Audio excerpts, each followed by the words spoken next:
नमस्कार विद्यार्थी मित्रांनो.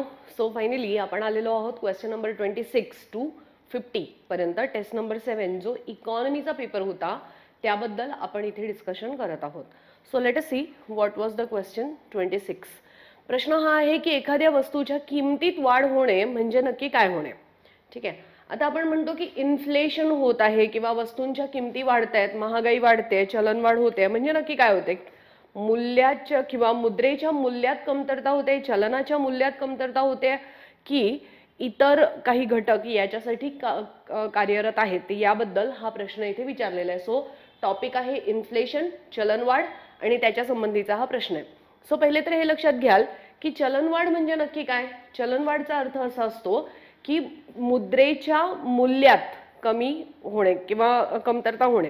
म्हणजे एक 100 रुपये ज्याची किंमत पूर्वी 100 रुपये किंवा बक्स एवढी होती त्याच्या मूल्यात आता कमी झालेलं आहे. त्यामुळे काय झालेलं आहे की जितक्या हव्यात तेवढ्या वस्तू आपण खरेदी करू शकत नाहीये. वस्तूंचं मूल्य नाही वाढलेलं आहे, चलनाच्या मूल्यात कमतरता आलेली आहे किंवा कमी झालेलं आहे. त्याला म्हटलं जातं इन्फ्लेशन. ठीक आहे, इन्फ्लेशन मीन्स व्हॉट की डिव्हॅल्युएशन ऑफ मनी. हे एक वाक्य लक्षात ठेवाल की डिव्हॅल्युएशन ऑफ मनी म्हणजे इन्फ्लेशन. ठीक आहे, सो इथे प्रश्न बघूया की केवळ चलनाच्या मूल्यात वाढ, चलनाच्या मूल्यात वाढ झाल्यामुळे किमतीत वाढ होते का, नाही होत. त्यानंतर केवळ चलनाच्या मूल्यात घसरण, चलनाच्या मूल्यात घसरण, केवळ वस्तूंच्या मूल्यात वाढ आणि चलनाचे मूल्य कमी होणं आणि वस्तूंचे मूल्य वाढणं. आता हे 4 ऑप्शन इथे आपल्याला दिलेले आहेत. सो इथे हे त्यांनी म्हटलेलं आहे की महागाई म्हणजे काय की जेव्हा चलनाचं मूल्य कमी होतं आणि चलनाचं मूल्य कमी झाल्यामुळे वस्तूंच्या मूल्यामध्ये वाढ होते. ठीक आहे, वस्तू महागतात कारण चलनाचं मूल्य कमी झालेलं आहे. ठीक आहे, आता इथे हे लक्षात घ्या की सेकंड वाला ऑप्शन का नाही, कारण फक्त चलनाच्या मूल्यात घसरण होऊन नाही चालणार. वस्तू स्टेबल असू शकत नाही. एका बाजूला चलनाचं मूल्य कमी होतं, दुसऱ्या बाजूला वस्तूंच्या किमती वाढतात. याला म्हटलं जातं इन्फ्लेशन, महागाई. ठीक आहे, सो जेव्हा महागाईचा वेग वाढतो तेव्हा वस्तूंच्या किमती वाढतात आणि म्हणूनच वाढत्या महागाईच्या काळात गुंतवणूकदार वस्तूंचं संरक्षण करतात.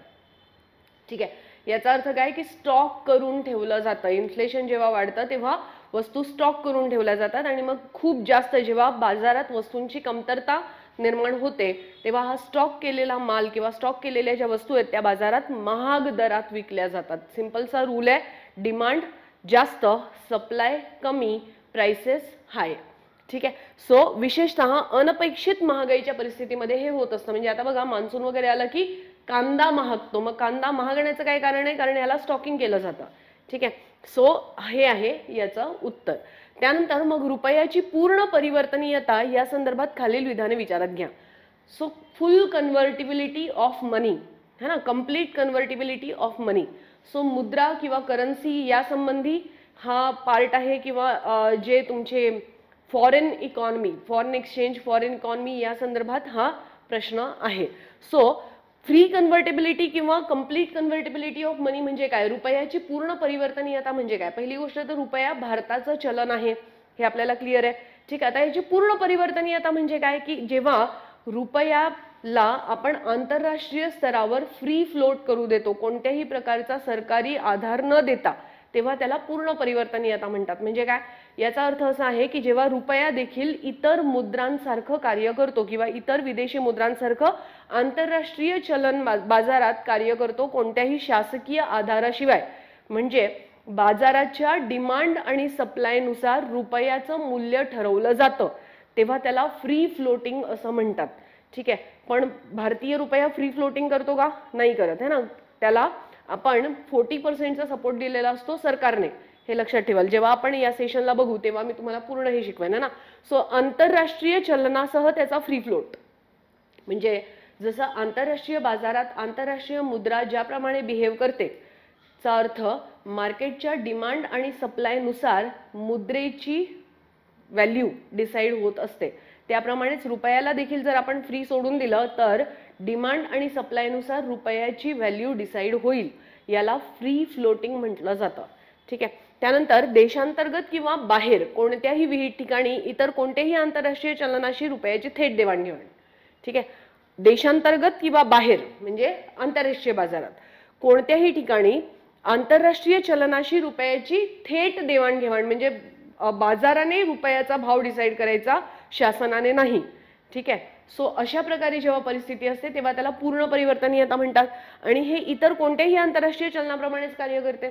सो आन्सर काय असलं पाहिजे, तीनही विधाने बरोबर आहेत की इतर आंतरराष्ट्रीय चलनांसह त्याचा फ्री फ्लोट असतो, एकदम बरोबर. त्यानंतर देशांतर्गत, देशाच्या आत किंवा देशाच्या बाहेर मार्केट डिसाईड करणार किंवा आंतरराष्ट्रीय चलनाची रुपयाशी थेट देवाणघेवाण होणार. ठीक आहे. कोणत्याही शासनाचा आधार नाही, हस्तक्षेप नाही आणि इतर कोणत्याही आंतरराष्ट्रीय चलनाप्रमाणेच हे कार्य करेल. सो आन्सर काय आहे, ए बी सी. आन्सर आहे ए बी सी. ठीक आहे. म्हणजे की D is the answer, 4 is the answer, ज्याला 1 2 3 तीनही स्टेटमेंट करेक्ट आहेत.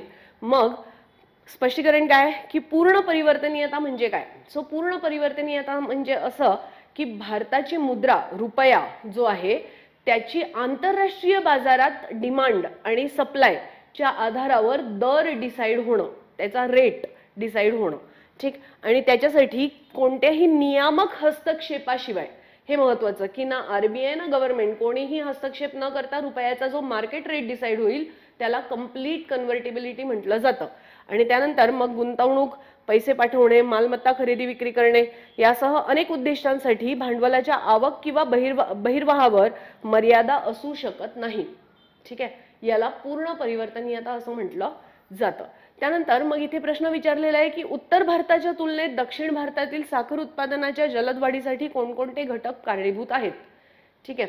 सो प्रश्न हा आहे, हा प्रश्न कोणत्या पार्ट मधून आलेला आहे, फूड किंवा अन्नधान्य आणि फूड प्रोसेसिंग वाला जो पार्ट आहे याच्यातून हा आलेला प्रश्न आहे. सो घटक कोणते कोणते कारणीभूत आहेत. प्रश्न काय आहे की उत्तर भारताच्या तुलनेत दक्षिण भारताची तुलना केलेली आहे आणि साखर उत्पादनाच्या जलद वाढीसाठी दक्षिण भारतात कोणकोणते घटक कारणीभूत आहेत. आता जरी शुगर कॅनचं उत्पादन सगळ्यात जास्त उत्तर भारतात होत असलं तरी साखर उत्पादन मात्र दक्षिण भारतात होत असतं, महाराष्ट्र स्पेशल. फाईन. सो यामध्ये काय कारण आहेत हे इकडे विचारलेलं आहे. सो ऊसाची उच्च उत्पादकता, दक्षिण भारतात ऊस जास्त उत्पन्न होतो हे त्यांनी म्हटलंय. त्यानंतर ऊसामध्ये शुक्रोजचं प्रमाण जास्त असतं हवामानामुळे आणि जास्त क्रशिंग कालावधी, कमी श्रम खर्च आणि मग तुम्हाला योग्य पर्याय निवडायचा आहे कोड वापरून. सो उत्तर काय आहे 1 2 आणि 4. सो ऊसाची उच्च उत्पादकता, कमी जागेमध्ये जास्त ऊस दक्षिण भारतात घेतला जातो. पाणी, हवामान, भौगोलिक दशा है ना, जितकं हवं तितकंच तापमान आणि या सगळ्यामुळे काय आहे की कमी लँडमध्ये, कमी जमिनीमध्ये जास्त ऊस उत्पादन दक्षिण भारतात होतं, हे एक. त्यानंतर ऊसामध्ये शुक्रोजचं प्रमाण इथे दक्षिण भारताकडे जास्त असतं. हवामान घटक यासाठी देखील कारणीभूत आहेत. आणि त्यानंतर जास्त क्रशिंग कालावधी देखील याला कारणीभूत आहे. आणि अशा प्रकारे उत्तर आहे ए बी आणि डी, म्हणजे 1 2 आणि 4 statement are correct and answer is 4. So स्पष्टीकरण काय आहे की ऊसाचे प्रति एकर क्षेत्र जास्त आहे, ऊसात जास्त असलेलं शुक्रोजचं प्रमाण आणि जास्त गाळप कालावधी यामुळे दक्षिण भारतातील साखर उत्पादनामध्ये झपाट्याने वाढ झालेली तुम्हाला बघायला मिळते. ठीक आहे. त्यानंतर इथे प्रश्न विचारलेला आहे की खालीलपैकी कोणती प्रगतिशील कर रचना दर्शवते. सो प्रगतिशील कर रचना म्हणजे काय की जितकं तुमचं उत्पन्न वाढणार तितकं तुमचा टॅक्स वाढणार है ना, तुमच्या वाढत्या उत्पन्नाबरोबर कराचे प्रमाण देखील वाढत जाणार, याला म्हटलं जातं प्रगतिशील कर उत्पन्न. फाईन. सो सर्व उत्पन्नावर कर दर सारखाच असतो. आता हे पहिलं स्टेटमेंट तुम्हाला आता जे मी तुम्हाला व्याख्या सांगितली तिथून असे एलिमिनेट होत आहे. उत्पन्न वाढलं की कर दर वाढतो, करेक्ट. उत्पन्न वाढल्याने कर दर कमी होतो आणि प्रत्येक कुटुंब समान प्रमाणात कर देते. ठीक आहे. सो बी याचं उत्तर आहे की जसं तुमचं उत्पन्न वाढत जातं तसं तुमचं टॅक्सचं प्रमाण देखील वाढत जातं. सो भारतात इन्कम टॅक्स जो आहे हा प्रगतिशील कर प्रकाराचा इन्कम टॅक्स तुम्हाला बघायला मिळतो. ठीक आहे. त्यानंतर प्रगतिशील करामध्ये कराचा दर समाविष्ट असतो जो करपात्र उत्पन्न वाढल्यामुळे किंवा करपात्र उत्पन्न म्हणजे काय की ज्या व्यक्तीचं इन्कम जितकं जास्त तितका टॅक्स त्याला जास्त भरावा लागणार, हा सरळ प्रकार आहे प्रगतिशील कर उत्पन्नामध्ये. उत्पन्न कमी झाल्यानंतर कर कमी होतो आणि जास्त उत्पन्न असल्यावर उच्च दराने कर आकारला जातो. ठीक आहे. त्यानंतर हॉट मनी हा शब्द कशासाठी वापरला जातो हा एक प्रश्न विचारलेला आहे. हॉट मनी म्हणजे काय की ज्याची डिमांड खूप जास्त आहे मार्केटमध्ये है ना, त्याला हॉट मनी म्हणतात. सो चलन आणि आरबीआय कडे असलेले राखीव याला हॉट मनी म्हणतात का? निव्वळ जीडीआर, जीडीआर म्हणजे ग्लोबल डिपॉझिटरी रिसिप्ट, निव्वळ विदेशी थेट गुंतवणूक आणि विदेशी पोर्टफोलिओ गुंतवणूक, मग यापैकी कोणाला हॉट मनी म्हटलं जातं हा इथे प्रश्न विचारलेला आहे. सो परकीय पोर्टफोलिओ गुंतवणूक 4 नंबरचं उत्तर आहे याचं की परकीय पोर्टफोलिओ गुंतवणूक याला हॉट मनी म्हणून सूचित केलं जातं. सो हॉट मनी हे चलन सूचित करतं की आर्थिक बाजारामध्ये त्वरित आणि नियमितपणे जी मुद्रा उपलब्ध असते त्याच्याच बरोबर गुंतवणूकदारांमध्ये याची डिमांड खूप जास्त असते. सप्लाय कमी असतो, डिमांड जास्त असते, त्यामुळे त्याची व्हॅल्यू जास्त असते. गुंतवणूकदारांना या पैशाची गरज खूप भासते आणि गुंतवणूकदारांसाठी हे त्वरित उपलब्ध होतं, याला हॉट मनी म्हणतात. अमेरिकेचा डॉलर हॉट मनी आहे. ठीक आहे, जे गुंतवणूकदारांना सर्वाधिक उपलब्ध होतं. अल्प मुदतीच्या व्याजदरांमध्ये लॉक करण्याची खात्री देखील देतात आणि त्याच्याच बरोबर कमी व्याजदर असलेल्या देशांमधून हॉट मनी सतत जास्त दर असलेल्या देशांकडे वळत असतं. ठीक आहे, सो जनरली काय होतं की कमी व्याजदर, आता समजा भारत आणि से चीन, ठीक आहे, आणि डॉलरची किंमत भारतात कमी आहे असं माना, एक्सपेक्ट करा की अज्युम करा की जर डॉलरला आपण इथे कमी किंमत देतो आणि चीनमध्ये डॉलरला जास्त किंमत आहे, तर भारतातून डॉलर पलायन करणार चीनकडे. ठीक आहे, सो याला म्हटलं जातं हॉट मनी. हॉट मनी म्हणजे की त्याची डिमांड सगळ्यात जास्त आहे, त्याची व्हॅल्यू जास्त आहे आणि उपलब्ध लवकर होतो है ना, गुंतवणूकदारांसाठी लवकर उपलब्ध होतो, त्याला हॉट मनी म्हणतात. त्यानंतर खालीलपैकी कोणती एजन्सी जागतिक बँकेचे सॉफ्ट क्रेडिट विंडो म्हणून ओळखली जाते? हा एक प्रश्न आहे की कोणती एजन्सी सॉफ्ट क्रेडिट विंडो म्हणून ओळखली जाते. सो हे ऐकून घ्याल. ऑप्शन मध्ये कोण कोण आहे? पुनर्रचना आणि विकासासाठी आंतरराष्ट्रीय bank, international bank for reconstruction and redevelopment. ठीक आहे, त्यानंतर आंतरराष्ट्रीय वित्त निगम, आंतरराष्ट्रीय विकास संगठन आणि बहुपक्षीय गुंतवणूक हमी एजन्सी. मग यापैकी कोण आहे ज्याला जागतिक बँकेची सॉफ्ट क्रेडिट विंडो म्हणून ओळखलं जातं? त्याचा काय अर्थ आहे की इथून लवकर इझी पद्धतीने लोन अवेलेबल होतं, त्याला सॉफ्ट क्रेडिट विंडो म्हणतात. सो आंतरराष्ट्रीय विकास संघटना है ना, इंटरनॅशनल डेव्हलपमेंट बँक IDB, याच्यामधून तुम्हाला काय होतं की लवकर बेसिकली लवकर लोन प्राप्त होतं. ठीक आहे, IDA. So international development association है ना, ही एक बहुराष्ट्रीय वित्तीय संस्था आहे जी गरीब देशांना कर्जाच्या स्वरूपात मदत करत असते. वर्ल्ड बँकचे जे 5 ग्रुप तुम्हाला माहिती आहेत त्याच्यापैकी एक हे आहे इंटरनॅशनल डेव्हलपमेंट असोसिएशन. फाईन, याला जागतिक बँकेचे सॉफ्ट लोन विंडो असं देखील संबोधलं जातं. ठीक आहे, त्यानंतर अर्थव्यवस्थेच्या व्यापाराच्या भाषेत गिल्ट एज्ड मार्केट कशाला संबोधतात? गिल्ट एज मार्केट म्हणजे काय? सोने चांदी बाजार, त्यानंतर औद्योगिक रोखे बाजार, सुरक्षित जसं सरकारी सिक्युरिटीजचा बाजार आणि सॉफ्टवेअर तंत्रज्ञान सेवा उत्पादनासाठी बाजारपेठ. सो हे लक्षात ठेवाल की जे सिक्युरिटी मार्केट असतं है ना, गव्हर्नमेंटचे रोखे जिथे ओपन मार्केटमध्ये सेल केले जातात त्याला गिल्ट एज्ड मार्केट असं म्हणतात. ठीक आहे, गिल्ट एज मार्केट म्हणतात. सो गिल्ट एज मार्केट म्हणजे काय की सिक्युरिटीजसाठी बाजार, हे गव्हर्नमेंट सिक्युरिटीज किंवा सरकारने हमी दिलेले मुद्दल आणि व्याज या दोन्हीसाठी असलेले बाजार आहेत. पूर्वीच्या सिक्युरिटीजमध्ये भारत सरकार आणि राज्य सरकारांच्या सिक्युरिटीजचा समावेश होतो. ठीक आहे, सो हे आहे gilt edged market. Gilt edge market याला म्हटलं जातं. ठीक आहे, त्यानंतर ॲडम स्मिथ याने आर्थिक विकासाच्या सिद्धांतामध्ये खालीलपैकी कोणता अदृश्य हात म्हणून संबोधलेला आहे? सो अदृश्य हाताची संकल्पना, इनविजिबल हँड ची संकल्पना ॲडम स्मिथ यांच्या पुस्तकात तुम्हाला पाहायला मिळते. पुस्तकाचं नाव काय? An inquiry into the causes and nature of wealth of nation. ठीक आहे, सो 1776 ला ग्लासगो युनिव्हर्सिटीच्या प्रोफेसर ॲडम स्मिथ यांनी हे लिहिलेलं पुस्तक आहे. हे स्कॉटलँडचे रहिवासी होते, हे लक्षात ठेवाल. ठीक आहे, आणि त्यांनी काय म्हटलेलं आहे की मार्केट फक्त डिमांड आणि सप्लायवर आधारित नसतो है ना, मार्केटला प्रोत्साहन देण्यासाठी किंवा मार्केटला सपोर्ट करण्यासाठी अनेक घटक कार्यरत असतात, जे फॅक्टर ज्यांचं पैशामध्ये मूल्य मोजता येत नाही त्यांना इनविजिबल हँड म्हणतात. ठीक आहे, त्यांना इनविजिबल हँड म्हणतात. मग कन्झ्युमर्स बिहेवियर, राईट, और गव्हर्नमेंट सपोर्ट, राईट, किंवा इतर जे फॅक्टर्स मार्केटला सपोर्ट करणारे असतात त्याला इनविजिबल हँड म्हटलं जातं. इनविजिबल हँड थ्योरी यांनी दिलेली आहे. सो बाजार, श्रम, तंत्रज्ञान आणि भांडवल यापैकी कोण आहे जो अदृश्य हात आहे? मार्केट तर आहेच, लेबर, टेक्नॉलॉजी आणि capital. So let us see. Market जे आहे हे काय आहे? इनविजिबल हँडची संकल्पना आहे. जे मी तुम्हाला म्हटलं की मार्केटला सपोर्ट करण्यासाठी अनेक फॅक्टर कार्यरत असतात त्याला इनविजिबल हँड म्हणतात. मग कोणाला सपोर्ट करण्यासाठी? मार्केटला सपोर्ट करण्यासाठी. म्हणजे कोणाशी संबंधित आहे? हे बाजाराशी संबंधित आहे. ठीक आहे.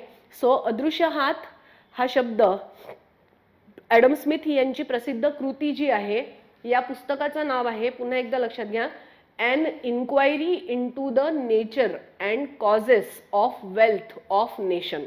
याचं नाव फक्त द वेल्थ ऑफ नेशन नाहीये.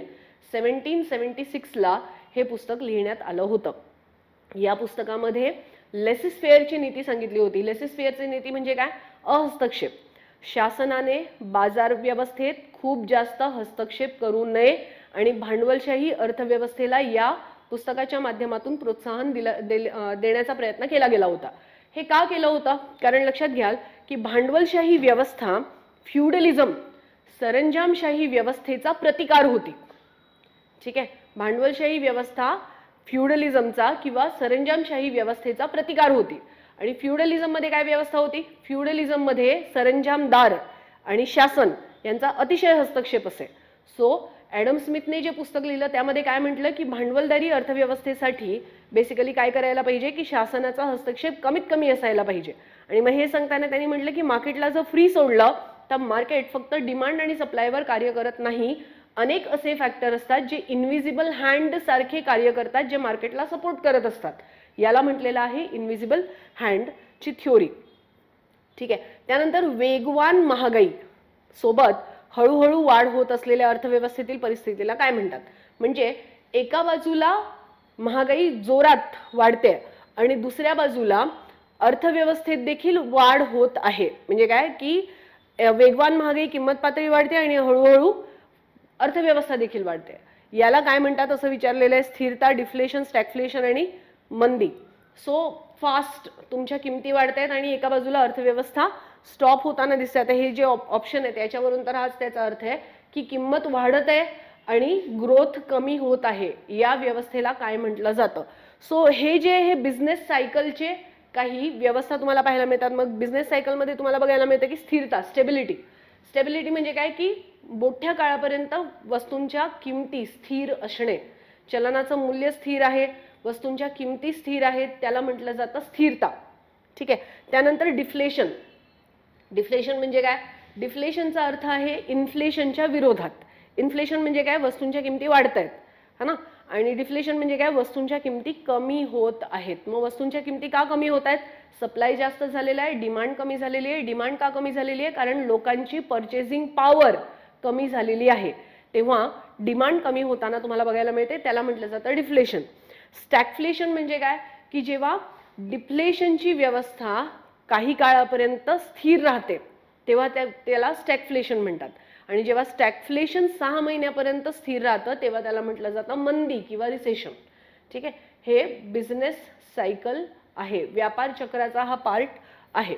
सो स्टॅगफ्लेशन म्हणजे काय? स्टॅगफ्लेशन हा चलनवाढीचा एक परिणाम तुम्हाला बघायला मिळतो. ठीक आहे. ज्यामुळे आर्थिक वाढीचा वेग कमकुवत होतो, है ना. इकॉनॉमिक ग्रोथ कमी होत जाते आणि त्याच वेळी वस्तू आणि सेवांच्या किमती वाढायला लागतात. ठीक आहे. सो इन्फ्लेशन जेव्हा 6 महिन्यापर्यंत 7 महिन्यापर्यंत स्थिर राहतं तेव्हा स्टॅगफ्लेशन येतं. स्टॅगफ्लेशन नंतर डिप्रेशन यायला सुरुवात होते. ठीक आहे. सो चलनवाढीचा नैसर्गिक परिणाम आहे आणि त्यामुळे काय होतं की इकॉनॉमी मात्र तुमची कमकुवत होताना तुम्हाला पाहायला मिळते. त्यानंतर भारतात कंपन्यांचे विलीनीकरण आणि अधिग्रहण कोणत्या द्वारे नियंत्रित केलं जातं? सो अमलगमेशन, मर्ज, है ना. अमलगमेशन, एक्विजिशन, मर्ज हे कोण नियंत्रित करतं हे विचारलेलं आहे कॉर्पोरेट सेक्टरमध्ये. सो कोण नियंत्रित करतं? राष्ट्रीय उत्पादन स्पर्धात्मक परिषद, भारतीय स्पर्धा आयोग, security and exchange board of India आणि औद्योगिक धोरण आणि प्रोत्साहन विभाग. सेबी तर नाही करणार, हे तर क्लिअर आहे. सो लेट अस सी की भारतीय स्पर्धा आयोग इंडियन कॉम्पिटिशन ऑर्गनायझेशन किंवा इंडियन कॉम्पिटिशन कमिशन हे जे आहेत हे या अमलगमेशन ॲक्विजिशनच्या व्यवस्थेला पार पाडतात. ठीक आहे. यांचं काम काय असतं? भारतीय स्पर्धा आयोगाचं काम काय असतं? भारतीय स्पर्धा आयोगाचं काम असतं बाजारात फेअर, ट्रान्सपरंट, पारदर्शक आणि योग्य स्पर्धा टिकवून ठेवणे. म्हणजे एखाद्या कंपनीने आपल्या प्रतिस्पर्धीला कमी करण्यासाठी किंवा प्रतिस्पर्धीला पाडून टाकण्यासाठी आपल्या वस्तूच्या मूल्यामध्ये एकदम कमी केली तर भारतीय स्पर्धा आयोग त्याला रोखणार. ठीक आहे. किंवा वस्तूंचे मूल्य, सेवांचे मूल्य इतके जास्त झाले की ते अफोर्डेबलच नाहीत तर भारतीय स्पर्धा आयोग त्यालाही रोखणार. म्हणजे बाजारामध्ये योग्य, पारदर्शक आणि सुरळीत स्पर्धा सुरू राहायला पाहिजे यासाठी भारतीय स्पर्धा आयोग कार्यरत असतो, हे लक्षात ठेवा. ठीक आहे. सो कंपन्यांचं विलिनीकरण, अधिग्रहण कोण करतं? भारतीय स्पर्धा आयोग करत असतं. ठीक आहे. 2002 चा कायदा आहे हा आणि ही वैधानिक संस्था आहे जी संपूर्ण भारतात लागू करण्यासाठी स्पर्धा कायदा 2002 ला याची निर्मिती झाली होती. त्यानंतर भारतातील स्पर्धेवर प्रशंसनीय प्रतिकूल परिणाम करणाऱ्या क्रियाकलापांना प्रतिबंध करण्याची जबाबदारी यांच्याकडे असते, जी आता तुम्हाला मी म्हटलं. आणि याची स्थापना झाली होती 14 ऑक्टोबर 2003 रोजी. ठीक आहे. 2003 रोजी याची स्थापना झालेली आहे, हे लक्षात ठेवा. त्यानंतर गेल्या 60 वर्षात दरडोई उत्पन्न वाढल्यामुळे एकूण उपभोग खर्चातील अन्नाचा वाटा कमी होत चाललाय. कारण काय आहे? सो हे लक्षात ठेवाल की एक नियम आहे है ना, या नियमला म्हणतात एंजल्सचा नियम. एंजल्सचा नियम काय आहे की जसं लोकांचं उत्पन्न वाढत जाईल तसं त्यांचा अन्नधान्यावर खर्च कमी होत जातो आणि लक्झरी गुड्सवर खर्च वाढायला लागतो. ठीक आहे. लोकांचं जसं उत्पन्न वाढत जातं, दरडोई उत्पन्न वाढत जातं तसं त्यांचा अन्नधान्यांचं कन्झम्पशन कमी होतं. म्हणजे अन्नधान्यावर केला जाणारा खर्च कमी होतो आणि लक्झरियस वस्तूंवर केलेला खर्च वाढत जातो. याला हे काय आहे हे इथे विचारलेलं आहे. सो लोक जंक फूड खरेदी करतात, लोक त्यांच्या फूड बास्केटमध्ये अपारंपरिक वस्तूंना प्राधान्य देतात, दरडोई उत्पन्नातील वाढीपेक्षा अन्न खर्चातील वाढ कमी होते आणि लोकसंख्येतील गरिबांची टक्केवारी कालांतराने वाढलेली आहे. एंजल्सचा नियम आहे हा, याला लक्षात ठेवाल. सो दरडोई उत्पन्नातील वाढीपेक्षा अन्न खर्चातील वाढ कमी होते. मी तुम्हाला आता हे म्हटलं की जसं दरडोई उत्पन्न वाढत जातं तशी ही टेंडन्सी लोकांमध्ये बघायला मिळते की ते अन्नधान्यावर खर्च कमी करतात आणि लक्झरियस गुड्सवर आपला खर्च वाढवतात. या नियमाला एंजल्सचा नियम म्हणतात. ठीक आहे. सो हे आहे कारण, हे कारण आहे आणि अशा प्रकारे मग हे तुम्हाला बघायला मिळतं. एक्सप्लेनेशनचं उत्तर 3 आहे. त्यानंतर खालीलपैकी कोणते जागतिकीकरणाचे वैशिष्ट्य नाही? ग्लोबलायझेशन. ग्लोबलायझेशनचा अर्थ काय आहे? ग्लोबलायझेशनचा अर्थ असा आहे की to open the doors of economy to all, है ना, आपल्या अर्थव्यवस्थेचे दरवाजे सगळ्यांसाठी खुले करणे, याला म्हटलं जातं ग्लोबलायझेशन, वैश्विकीकरण किंवा जागतिकीकरण. सो भांडवल आणि वस्तूंच्या प्रवाहासाठी राष्ट्रीय अडथळे, है ना, हे जागतिकीकरणाचं वैशिष्ट्य नाही. माहिती, भांडवल आणि वस्तूंचा जलद प्रवाह हे तर जागतिकीकरणाचं वैशिष्ट्य आहे.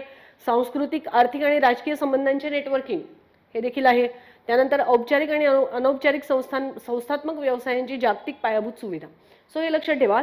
ग्लोबलायझेशन मध्ये काय झालेलं आहे? ग्लोबलायझेशन मध्ये प्रत्येक अर्थव्यवस्थेने आपले दरवाजे इतर अर्थव्यवस्थांसाठी उघडे केले आहेत. म्हणजे आता विदेशी गुंतवणूक, है ना, बिझनेस एस्टॅब्लिश करणं, बिझनेसमधून एक्झिट घेणे, हे सगळं सोपं झालेलं आहे. ई गव्हर्नन्सच्या माध्यमातून, पारदर्शकतेच्या माध्यमातून, अकाउंटेबिलिटीच्या माध्यमातून, है ना, त्याच्याचबरोबर डॉक्युमेंटेशन इझी करण्याच्या माध्यमातून, सिंगल विंडो सोल्युशनच्या माध्यमातून हे सगळं इझी करण्यात आलेलं आहे. मग प्रश्न हा विचारलेला आहे की जागतिकीकरणाचं वैशिष्ट्य काय नाही विचारलेलं आहे. सो काय नाही असणार आहे? औपचारिक आणि अनौपचारिक संस्थात्मक व्यवस्थांची जागतिक पायाभूत सुविधा ही याचं वैशिष्ट्य नाही असं सांगितलेलं आहे. सो जागतिकीकरण शब्द व्यापार आणि तंत्रज्ञानाने जोडलेला आहे आणि त्याला अधिक परस्परावलंबी बनवलेला आहे. जागतिकीकरण म्हणजे औपचारिक आणि अनौपचारिक व्यवस्थेची जागतिक पायाभूत सुविधा असणे आवश्यक नाही, है ना. म्हणजे कोणत्याही प्रकारची पायाभूत सुविधा नसताना सुद्धा open the doors of economy to each other, हे आहे याचं उत्तर. ठीक. त्यानंतर राष्ट्रीय ग्रामीण रोजगार हमी कायदा 2005 संदर्भात खालीलपैकी कोणते विधान बरोबर आहे हे इथे विचारलेले आहे. मनरेगा है ना, मनरेगा बद्दल विचारलेले आहे. Mahatma Gandhi national rural employment guarantee scheme किंवा ऍक्ट मनरेगा 2005 बद्दल काय बरोबर आहे हे विचारलेले आहे. सो हे ग्रामीण भागातील गरजू व्यक्तींना 176 दिवसांच्या रोजगाराची खात्री देते, हे एक. त्यानंतर महिला कामगारांना जास्त वेतन देते आणि लोकांना साधारणपणे कुशल आणि अकुशल अशा दोन्ही प्रकारच्या नोकऱ्या दिल्या जातात. हे फक्त भारतातील ग्रामीण भागात लागू केले जाते. हे 4 ऑप्शन इथे दिलेले आहेत. आता मनरेगा फक्त ग्रामीण भागासाठी आहे हा. आता बघा, गरजू व्यक्तींना 176 ग्रामीण भागातील हे तर आहे, पण 176 नाही 100 दिवसाच्या रोजगाराची गॅरंटी ना. महिला कामगारांना जास्त वेतन देतात का? नाही है ना. लोकांना साधारणपणे कुशल आणि अकुशल अशा दोन्ही प्रकारच्या नोकऱ्या दिल्या जातात का? नाही. अकुशल कामगारांना नोकऱ्या मिळतात. फाईन. सो ग्रामीण भागात लागू केलेला आहे national rural employment guarantee programme, ठीक आहे, मनरेगा. आणि त्यानंतर मग हे आहे जे इथे विचारलेलं आहे. त्यानंतर खालीलपैकी कोणती थेट परकीय गुंतवणूक म्हणून गणली जाते हे इथे विचारलेलं आहे. म्हणजे की direct investment, foreign direct investment याच्यापैकी कोणती आहे असं विचारलेलं आहे. 4 ऑप्शन दिलेले आहेत आणि तुम्हाला ओळखायचं आहे की फॉरेन डायरेक्ट इन्व्हेस्टमेंट कोण आहे, ठीक. सो भारतातील स्टॉक एक्सचेंजमध्ये शेअर खरेदी करणारी विदेशी कंपनी, याला काय म्हणणार. त्यानंतर भारतीय शेअर बाजारात गुंतवणूक करणारा परदेशी पेन्शन फंड, फाईन. शेअर बाजारातून शेअर्स खरेदी करणारा परदेशी व्यापारी बँकर आणि भारतीय शिक्षण संस्था स्थापन करणारी परदेशी संस्था यांच्यापैकी कोणाला थेट परकीय गुंतवणूक म्हणून ओळखलं जाणार किंवा फॉरेन डायरेक्ट इन्व्हेस्टमेंट म्हणून ओळखलं जाणार, हा इथे प्रश्न विचारलेला आहे. सो हे लक्षात घ्याल की हे जे वरचे 3 आहेत जे शेअर बाजाराशी संबंधित आहेत यांना FII म्हणतात, फॉरेन इन्स्टिट्यूशनल इन्व्हेस्टमेंट, ठीक आहे. जे फक्त शेअर मार्केटमध्ये, भारतीय स्टॉक एक्सचेंजमध्ये, भारतीय शेअर बाजारामध्ये आपला खरेदी विक्रीचं कार्य करतात, यांना FII म्हणतात. पण फॉरेन डायरेक्ट इन्व्हेस्टमेंट म्हणजे काय की काहीतरी कॅपिटल इन्व्हेस्ट करून एक सॉलिड स्ट्रक्चर भारतात उभं करणारी परदेशी व्यवस्था है ना. म्हणजे की लँड डेव्हलप झाली पाहिजे, लँड डेव्हलपमेंट किंवा एक युनिट एस्टॅब्लिश झालं पाहिजे, त्याला म्हटलं जातं फॉरेन डायरेक्ट इन्व्हेस्टमेंट. सो शैक्षणिक संस्था स्थापन केली भारतात, काहीतरी प्रोडक्टिव्ह केलं ज्यामुळे भारतीय लोकांना रोजगार जनरेट झालं, त्याला FDI म्हटलं जाणार, ठीक. त्यानंतर सो FDI ही आहे की एका अर्थव्यवस्थेतील रहिवासी गुंतवणूकदार दुसऱ्या अर्थव्यवस्थेतील रहिवासी एंटरप्राइजवर कायमस्वरूपी स्वारस्य आणि लक्षणीय प्रमाणात प्रभाव स्थापित करतो, त्याला म्हटलं जातं FDI. सरळ हे लक्षात ठेवा की जेव्हा एखादा फॉरेन कंपनी किंवा फॉरेन युनिट भारतात एखादं युनिट एस्टॅब्लिश करणार, बिझनेस मॉडेल एस्टॅब्लिश करणार, इन्फ्रास्ट्रक्चर एस्टॅब्लिश करणार आणि त्यामुळे भारतीयांना रोजगार जनरेशन होणार, तेव्हा त्याला म्हटलं जातं FDI, फॉरेन डायरेक्ट इन्व्हेस्टमेंट. आणि जे शेअर मार्केटशी संबंधित आहे खरेदी विक्री, त्याला म्हटलं जातं FII है ना. FII म्हटलं जातं, FPI म्हटलं जातं, फॉरेन पोर्टफोलिओ इन्व्हेस्टमेंट म्हटलं जातं किंवा फॉरेन इन्स्टिट्यूशनल इन्व्हेस्टमेंट म्हटलं जातं, ठीक आहे. त्यानंतर 40व्या प्रश्नावर आपण आलेलो आहोत की खालीलपैकी कोणते व्हेरिएबल लोकसंख्येच्या पिरॅमिडमध्ये प्रदर्शित केले जाते. लोकसंख्येचा पिरॅमिड माहिती आहे ना. सो त्याच्यात कोण प्रदर्शित केलं जातं, वयोगट, लिंग निर्देशक, आणि हे 2 इथे दिलेले आहेत. म्हणजे वयोगट दाखवला जातो, लिंग निर्देशक दाखवला जातो, दोन्ही दाखवलं जातं किंवा दोन्हीपैकी काही नाही दाखवलं जात, ठीक आहे. सो दोन्ही दाखवलं जातं है ना.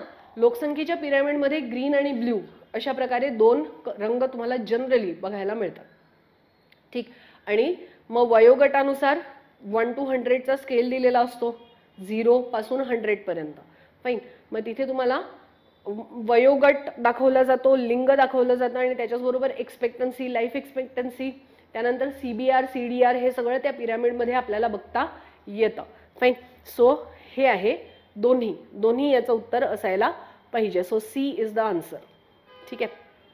त्यानंतर 41 नंबरवर आलेलो आहोत आपण की भारतीय बातम्यांमध्ये अनेकदा युनिकॉर्न कंपनीचा उल्लेख केला जातो, खालीलपैकी कोणते विधान यांच्याशी संबंधित आहे, हा प्रश्न विचारलेला आहे. सो $1 बिलियन पेक्षा जास्त मूल्य असलेली कोणतीही खासगी स्टार्टअप कंपनी युनिकॉर्न म्हणून ओळखली जाते. कोणतीही सार्वजनिक क्षेत्रातील कंपनी दुसऱ्या सार्वजनिक क्षेत्रातील कंपनीमध्ये जेव्हा विलीन केली जाते तेव्हा त्याला युनिकॉर्न म्हटलं जातं. कोणत्याही तोट्यात असलेल्या सरकारी मालकीच्या कंपनीचे खाजगीकरण याला युनिकॉर्न म्हटलं जातं. किंवा भारतीय कंपनीच्या सहकार्याने भारतात व्यवसाय करणारी कोणतीही विदेशी बहुराष्ट्रीय कंपनी. सो कोणाला युनिकॉर्न म्हटलं जाणार? युनिकॉर्न म्हटलं जातं एला, है ना, की $1 बिलियन पेक्षा जास्त मूल्य असलेली म्हणजे टर्नओव्हर असलेली व्हॅल्यू असलेली मार्केट व्हॅल्यू $1 बिलियन पेक्षा जास्त आहे अशी खाजगी कंपनी, स्पेशली स्टार्टअप्स, है ना, यांना म्हटलं जातं काय? युनिकॉर्न. युनिकॉर्न. आणि भारतात युनिकॉर्नची संख्या वाढली होती मागच्या 10 वर्षात. ठीक आहे, आता पुन्हा एकदा ते कोसळायला लागलेले तुम्हाला बघायला मिळतात. पण स्टार्टअप कंपनी ज्याची व्हॅल्यू मार्केट व्हॅल्यू $1 बिलियन पेक्षा जास्त आहे याला म्हटलं जातं युनिकॉर्न. ठीक आहे. सो हा शब्द सगळ्यात पहिले काउबॉय उपक्रमाच्या संस्थापक आयलीन ली यांनी वापरला होता. तेव्हा त्यांनी युनिकॉर्न म्हणून $1 बिलियन पेक्षा जास्त मूल्य असलेल्या 39 स्टार्टअप्सचा उल्लेख केला होता. ठीक. हा शब्द सुरुवातीला स्टार्टअप्सच्या दुर्मिळतेवर जोर देण्यासाठी वापरला जात असे. तेव्हापासून युनिकॉर्न स्टार्टअपची व्याख्या अपरिवर्तित राहिलेली आहे. पण युनिकॉर्न मात्र वाढलेले आहेत. युनिकॉर्न म्हणजे काय? युनिकॉर्न एक शिंगी हरिण सारखा प्राणी, है ना, इंडस व्हॅली सिव्हिलायझेशन मध्ये होता. त्याला पवित्र प्राणी म्हणायचे. फाईन. दुर्मिळ होता, इमॅजिनरी होता कदाचित, हा. आणि मग असे स्टार्टअप ज्यांची मार्केट व्हॅल्यू $1 बिलियन पेक्षा जास्त आहे अशा स्टार्टअपची संख्या कमी होती, है ना, आणि म्हणून मग ते रेअर आहेत अशा अनुषंगाने हा शब्द यूज केला होता. सगळ्यात पहिले 39 स्टार्टअपचा उल्लेख त्यांनी केला होता. पण त्याच्यानंतर मात्र युनिकॉर्नची व्हॅल्यू किंवा युनिकॉर्नची संख्या वाढलेली तुम्हाला बघायला मिळते. पण त्याची व्याख्या मात्र अपरिवर्तित राहिलेली आहे. ठीक. त्यानंतर 42व्या प्रश्नावर आपण आलो की स्टँडअप इंडिया योजना कशाशी संबंधित आहे.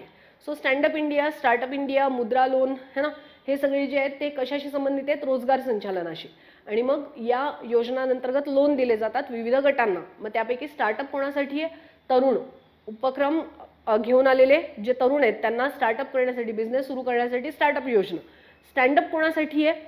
SC, ST, OBC, दुर्बल घटक, महिला, है ना, या सगळ्यांसाठी आहे. ते काय आहे? हे आहे स्टँडअप योजना. सो बघून घेऊया. वृद्धापकाळात सामाजिक सुरक्षा यांचा काही संबंध नाही. ग्रामीण भारतातील तरुण शिक्षित किंवा कुशल कामगारांना तांत्रिक माहिती प्रदान करणे हे आहे कौशल्य विकास योजना. त्यानंतर महिला, SC, ST समुदायांमध्ये उद्योजकतेला प्रोत्साहन देणे हे आहे स्टँडअप इंडियाशी संबंधित. आणि 18 ते 50 वयोगटातील लोकांना विमा संरक्षण देणे हे देखील संबंधित नाही. सो 3 याचं उत्तर आहे. ठीक आहे, की महिला, SC, ST म्हणजे दुर्बल घटक, समाजातले दुर्बल घटक. मग वंचित वर्ग. वंचित वर्ग कोणाला म्हणतात? जे पिढ्यानपिढ्या हजारो वर्षापासून समाजाच्या विकासाच्या मुख्य प्रवाहापासून वंचित राहिलेले आहेत, दूर राहिलेले आहेत. त्यांना समाजाच्या विकासाच्या मुख्य प्रवाहात सामील करून घेण्यासाठी वेगवेगळ्या योजना जे शासन राबवत असते त्याला कल्याण कार्यक्रम किंवा विकास योजना म्हटलं जातं. त्यापैकीच एक विकास योजना आहे कोणती? स्टँडअप इंडिया, है ना. आणि या स्टँडअप इंडियामध्ये काय सांगितलेलं आहे की कर्जदाराला किमान एक महिला कर्जदाराला 10 लाख ते 1 कोटी रुपये बँक देत असते. हा उपक्रम उत्पादन, सेवा किंवा व्यापार क्षेत्रातील असू शकतो. ठीक आहे. त्यानंतर 43वा प्रश्न. सो 43वा प्रश्न आहे की अलीकडच्या काळात नॉन फंजिबल टोकन्स चर्चेत आलेले आहेत. नॉन फंजिबल टोकन्स, फाईन, हे कशाशी संबंधित आहेत हा प्रश्न इथे विचारलेला आहे. ठीक आहे. सो ब्लॉकचेनवर डिजिटल मालमत्ता, ग्रामीण भागात बँकिंग करस्पॉन्डन्सचं कार्य, बँकिंग व्यवहारामध्ये मल्टीफॅक्टर ऑथेंटिकेशन सुरक्षा आवश्यकता आणि स्मॉल फायनान्स बँक्सद्वारे व्यवहार यापैकी कशाशी संबंधित आहे हा प्रश्न इथे विचारलेला तुम्हाला पाहायला मिळतो. ठीक आहे. सो लेट अस सी की नॉन फंजिबल टोकन्स कशाशी संबंधित आहे. सो नॉन फंजिबल टोकन्स ब्लॉकचेनवर डिजिटल प्रॉपर्टी, ब्लॉकचेन आधारित डिजिटल मालमत्ता याच्याशी संबंधित आहे fungible tokens. Fine. So blockchain technology तुम्हाला माहिती आहे. आणि मग नॉन फंजिबल टोकन ज्यांना सहसा NFT म्हणून संबोधले जाते, नॉन फंजिबल टोकनला NFT म्हणून संबोधले जाते, हे संबंधित आहेत ब्लॉकचेन आधारित टोकनशी. हे प्रत्येक कलाकृती, डिजिटल सामग्री, मीडिया सारख्या अद्वितीय मालमत्तेचं से बेसिकली प्रतिनिधित्व करताना तुम्हाला बघायला मिळतं। दिलेल्या मालमत्तेसाठी डिजिटल किंवा भौतिक मालकी किंवा सत्यता याचा एक अपरिवर्तनीय डिजिटल प्रमाणपत्र म्हणून NFT चा वापर केला जाऊ शकतो। ठीक आहे, सो हे आहे NFT। त्यानंतर 44 नंबर, भारतीय अर्थव्यवस्थेच्या संदर्भात बहुचर्चित असलेल्या बॅड बँक हा शब्द कशाशी संबंधित आहे? मग बॅड बँक कशाला म्हणतात हे विचारलेलं आहे। सो मालमत्ता पुनर्रचना कंपनी, मालमत्ता व्यवस्थापन कंपनी, नॉन परफॉर्मिंग मालमत्ता असलेली बँक याला बॅड बँक म्हणतात, आणि दिवाळखोर बनलेली बँक। ठीक आहे, सो मालमत्ता पुनर्रचना कंपनी है ना, ॲसेट रिकन्स्ट्रक्शन कंपनीला बॅड बँक म्हणणार का? नाही।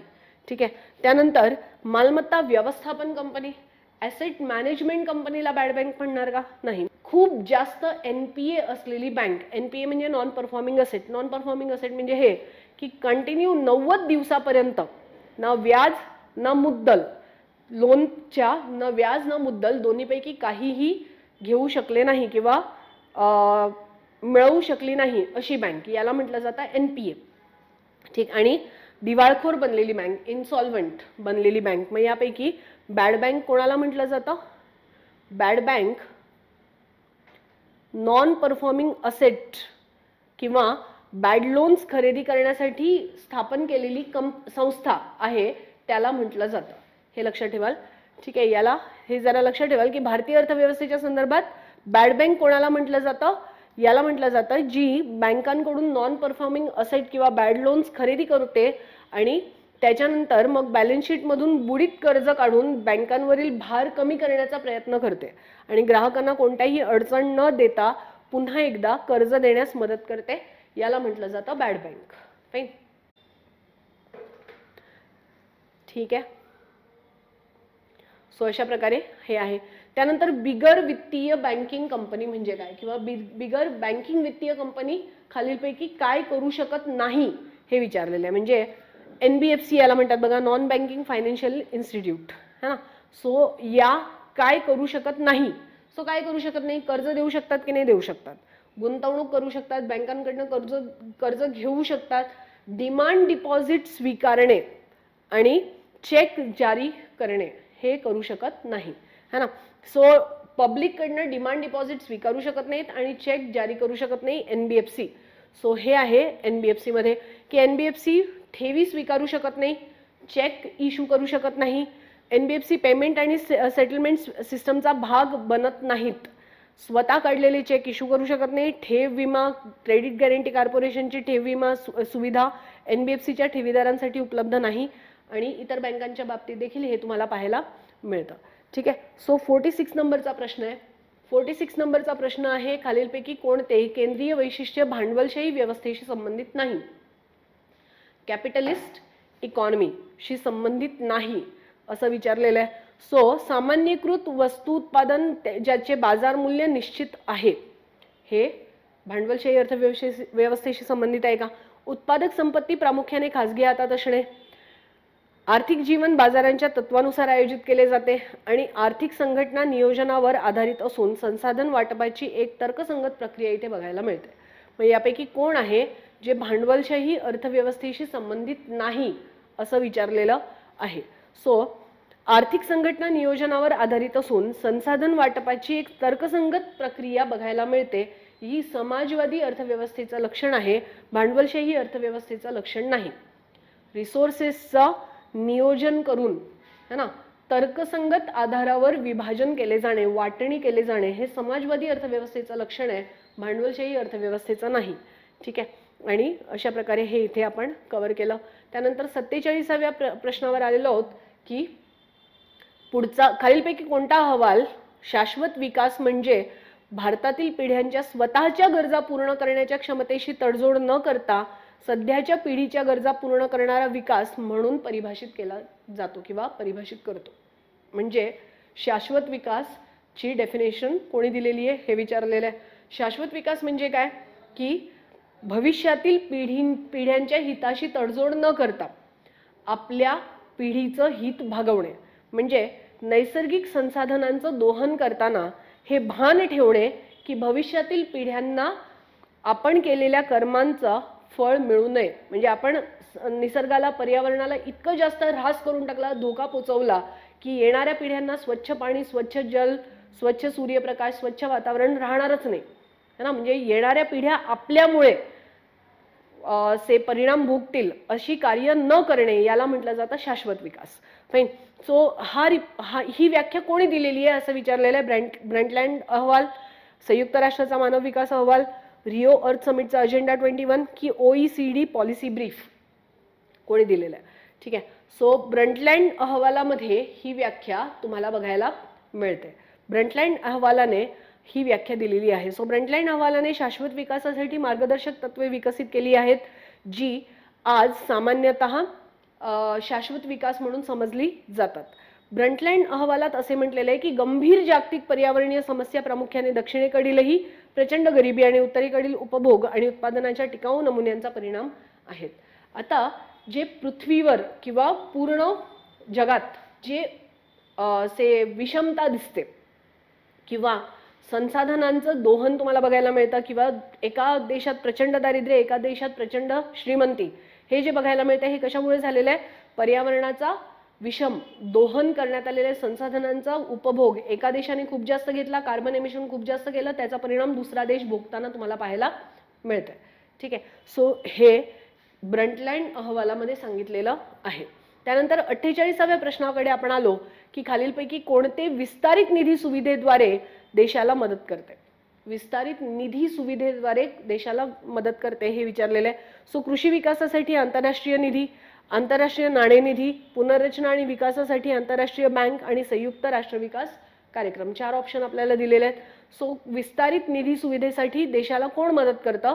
सो आंतरराष्ट्रीय नाणेनिधी म्हणजे IMF, इंटरनॅशनल मॉनिटरी फंड, हे करत असतात मदत.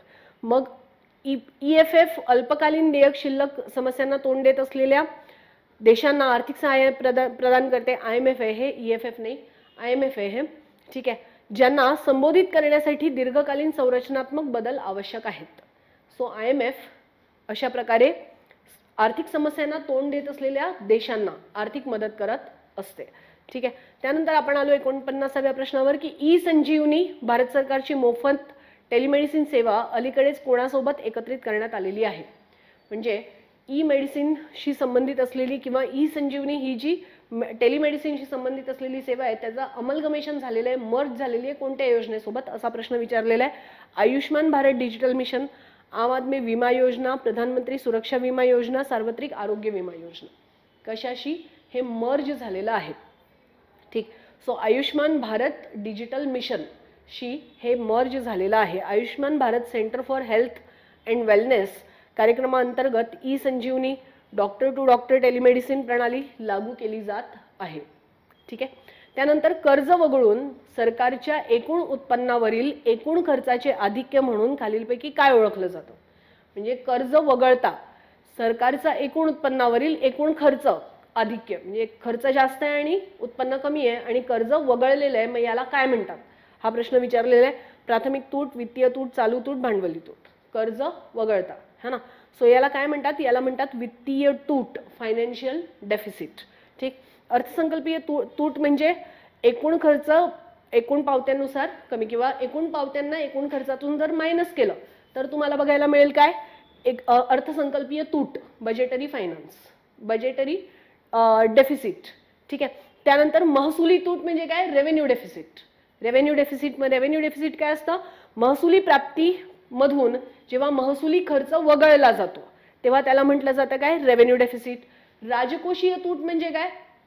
राजकोषीय तूट म्हणजे फिस्कल डेफिसिट. मग उधारी वगळता म्हणजे कर्ज वगळता एकूण इन्कम मधून एकूण खर्च मायनस करणे याला म्हटलं जातं फिस्कल डेफिसिट. आणि प्राथमिक तूट म्हणजे काय? की राजकोषीय तूट ज्यातून व्याज देयके मायनस केली जातात त्याला म्हटलं जातं फायनान्शियल किंवा प्रायमरी डेफिसिट. ठीक आहे. सो उत्तर काय असायला पाहिजे? वित्तीय तूट. वित्तीय तूट म्हणजे हे फायनान्शियल डेफिसिट किंवा हे म्हटलेलं आहे की कर्जातून उत्पन्न मायनस केलं है ना आणि खर्च आधिक्य आहे म्हणजे कर्ज वगळलंय, उत्पन्नातून खर्च मायनस केलाय आणि खर्च अधिक केलाय, मग याला काय म्हणतात, याला वित्तीय तूट म्हटलं जातं. सो हे आहे तुमचं एक्सप्लेनेशन. ठीक आहे. Thank you so much for watching the session guys. अशा प्रकारे आपण 50 प्रश्न पूर्ण केलेले आहेत ना. 26 ते 50 वाले 50 प्रश्न इथे पूर्ण झालेले आहेत. आता पुढे करूया आपण 51 ते 75 प्रश्न. ठीक आहे. Thank you so much and have a good day ahead.